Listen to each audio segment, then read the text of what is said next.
Thank you so much. What's everybody watching right now? I'll start with Peter Schiff. Well, I was just watching your interview with Mark Zandi, and again, it typifies what's wrong with the economic thinking. This stimulus is actually a depressant.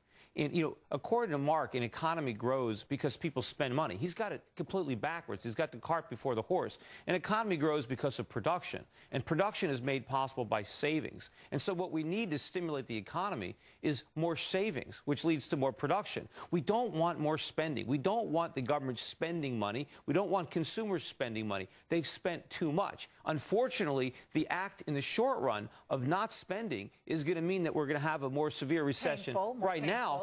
But it's extremely necessary because we're broke. This stimulus bill, all the infrastructure spending, we are too broke. We can't afford to spend money on infrastructure. That doesn't improve the economy. You need a productive economy to afford infrastructure. We can't afford it right now. We need to build factories. We need to make stuff. And the only way we're going to do that... We need people to buy the stuff that we're making? No, we need to sell the stuff abroad. Americans have too much stuff. We've been buying stuff for years we couldn't afford. We need to pay back our bills. We need to get out of this hole. We need to make stuff and export it. That's what we need to do. Listen, I do agree with so much of that. Robert Gray.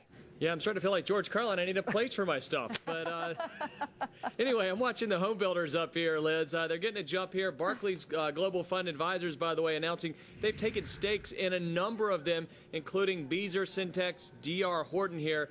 Passive stakes. So we're talking about, sort of 8% stakes in these companies. Pretty sizable, these coming from SEC filings. Yeah, look at those home builders today. Sandra Smith, what are you watching right now? Yeah, Liz, when it comes down to it, these retail sales numbers for January were dismal indeed, but some of these retailers are rocking right now. Taking a look at Walmart, Target, Macy's, all three of these companies beat expectations. They're definitely finding a way to get that penny pinching consumer through the door. Why? How big sales? You've seen the signs out there. That's the last thing we want. We want to keep the consumers at home. We don't want them going back to the stores. We don't want them opening up their wallets and reaching for their credit cards. They need to put their money in the bank. Peter, unemployment may go, if we do allow that, to 14, 15%. It's going to go higher if we interfere. The only way we're going to have productive employment is to allow the private sector to create it. We don't want jobs so we can work. We need productive jobs. Everybody in the Soviet Union had a job. They all worked for the government, and they were all flat broke.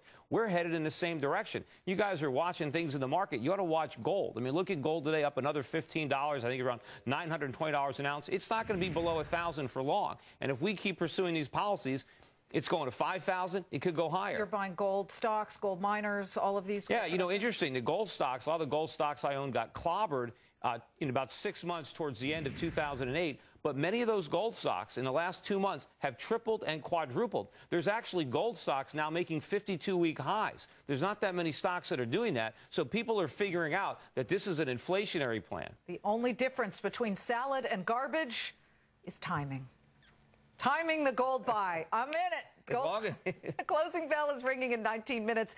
Could taxpayers soon be the proud owners of some of this country's banks? No, outright ownership, nationalization. We've got a guest who says there is an alternative to nationalization. We'll tell you what that alternative is next. Stay tuned. Everywhere around the world.